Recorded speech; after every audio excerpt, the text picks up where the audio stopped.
Alright, so the assignment asks for all 24 feet. Where's Zach? Is Zach here? Zach's not here. Can you remind me your name in the front row? And Jara? What did I do wrong already? I forgot to set my units. I'll be drawing in millimeters before I know it.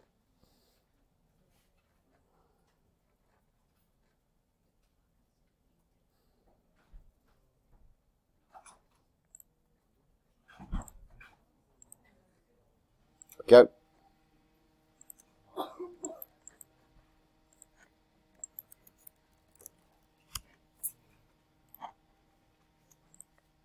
Alright, 24 feet.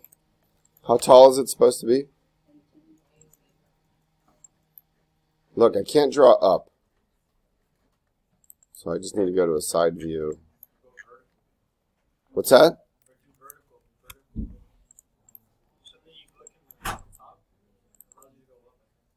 Something I click in the top?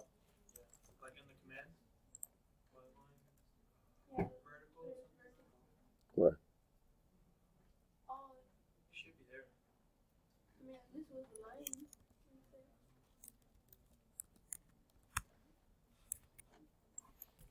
Either way.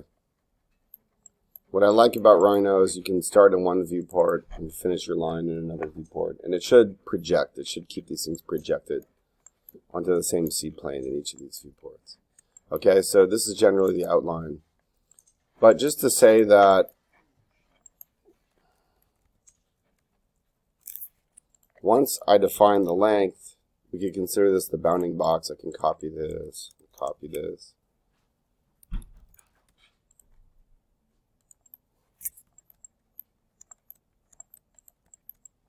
So even if you have kind of drawn this and built the model by hand and somewhat intuitively, I do think it is. It's not maybe. It's worth the effort to come into Rhino and try to redraw it. All right, this is what we're talking about. It doesn't have to be this tall. But how do we draw a stair? In Rhino, it's very easy. Can it be taller? Yeah. How tall is the stair? How tall is the step? What's your name? Chris? How tall is it? 6. 6 or 7, but let's go 6. 6 by 12. A nice stair is like 7 inches by 11 inches. But 6 by 12 makes it easy to do math. Alright, so it's very easy to draw a stair. We just draw a step, and then we just copy and paste it. And then once I do a few of these, copy and paste sets of them. Okay? There is some building code that says you can only go a certain height before you need a landing. I forget exactly how far it is. But Is it like 10 or 11 steps? yeah, it's like 10 or 11 steps. Something like that.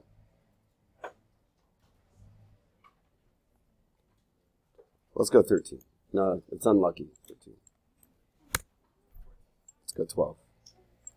All right? There's my step.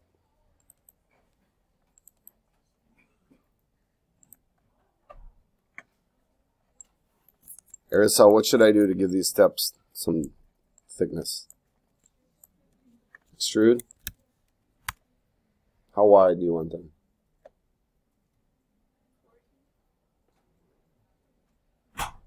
How long? 4 feet? Look, I'm almost done. 2. Can move this around.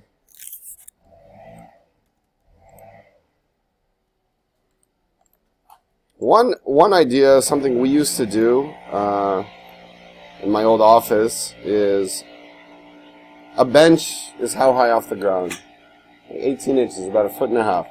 So I know that that's 1, 2, 3. At this point, I'm 18 inches off the ground. Here, right? So I could draw across.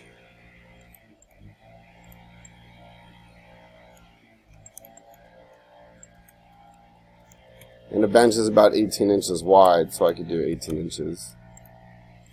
I could redefine this step and turn it into a bench, right? So I could go like this.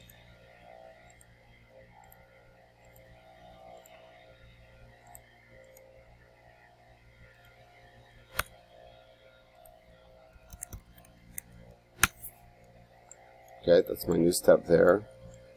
And maybe I want to just trim this down. Can turn on perpendicular.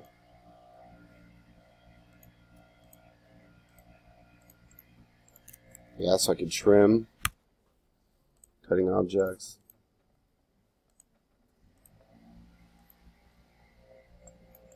It didn't trim, that's okay. I'll just take this and extrude this again. So look, I built in a bench with the stair. And think about how you could connect these things just with sort of dimensional overlaps.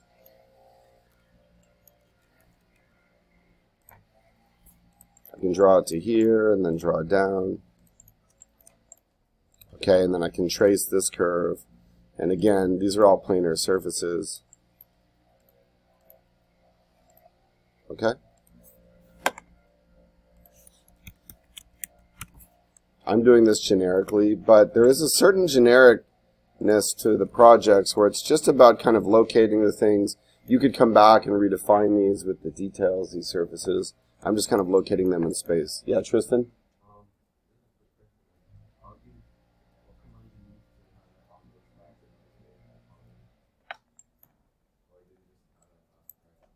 See this?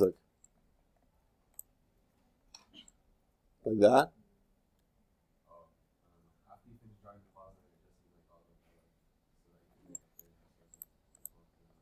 Oh, well, I retraced them. Is that what your question is? Yeah, I like to use pylon because it keeps all the pieces connected. The line, they're all separate lines. So, what about what? Yeah, you can. Another step. But yeah. Alright, so something like that. And then I think I want to put my hidden room. I want my hidden room to be a cone.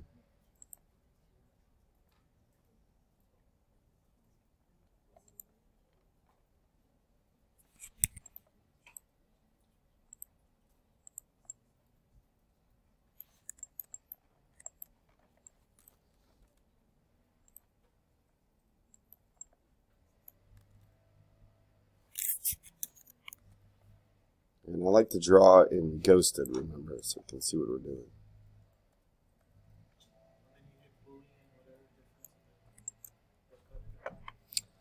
We could, but what I'm going to do is put, so to answer your question, Tristan, see I made this with lines. So I can just type J for join, and then I can click them all. Now they're joined. Make that a planar surface. And all I need to do is put some shape back here. I'm going to scale this by 50%. So I'll go to here.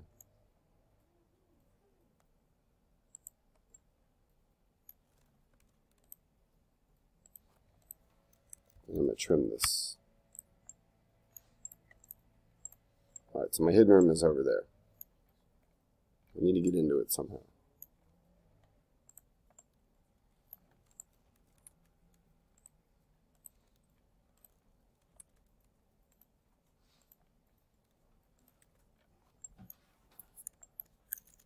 Okay? Something like that. Is it okay if you kind of enter through the hidden room? Or you should always be like on top of the stairs or at the end of the path? No, there's no rules for that. So, whatever you want to do. This, for instance, and I'm not like very thoughtfully doing this. I'm just showing that to just do the assignment would take you, like the 4 minutes we just took.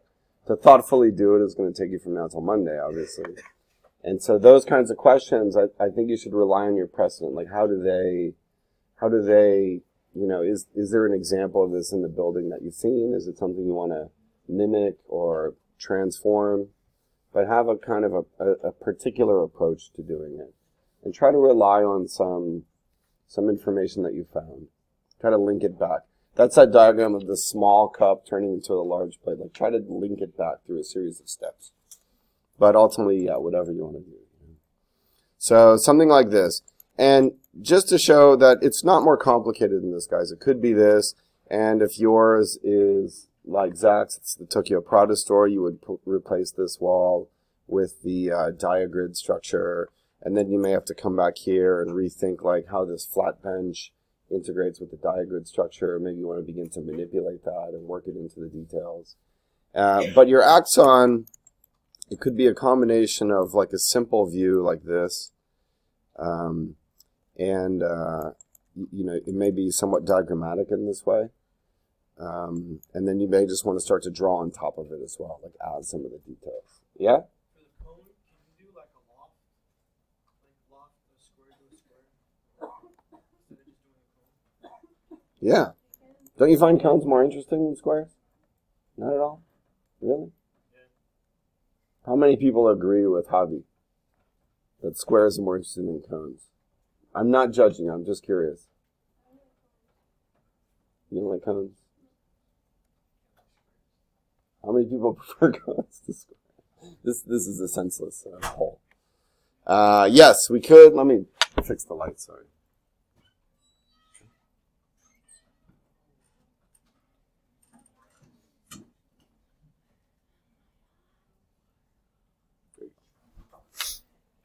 Yes, all right.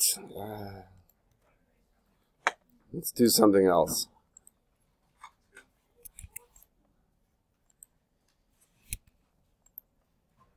Look, I'm trying to draw a square. It keeps snapping to the center. I want to snap to this point, so I'm going to turn off center.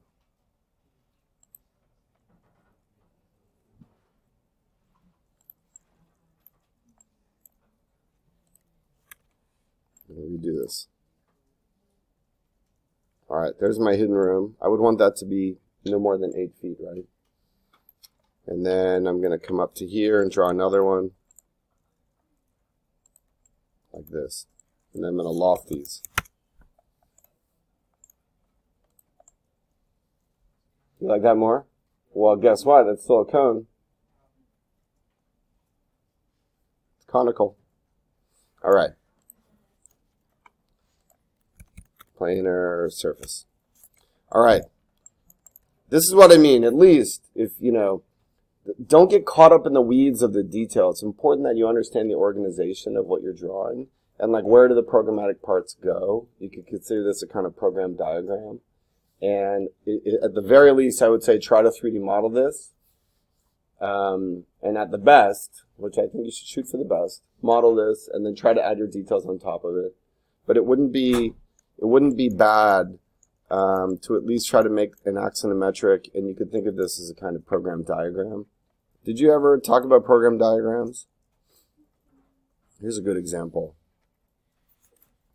The Seattle Public Library program diagram.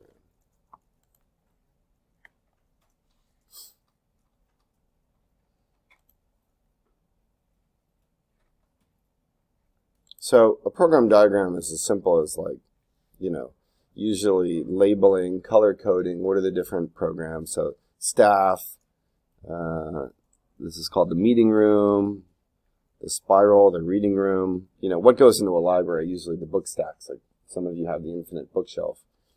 But this is, some more complex programs. You'll end up having like a 40-page document of program and square footages. And basically you're going to draw them. The modernists would start with a bubble diagram, like it's a blob of living space, this many square feet, and then or a square. Here's another square of kitchen that I want this big, and then it's all about how do you put them together and arrange them, arrange them in relation to each other. So this is the Seattle Public Library, the envelope, the building envelope. And you can see they're even collaging like different views inside.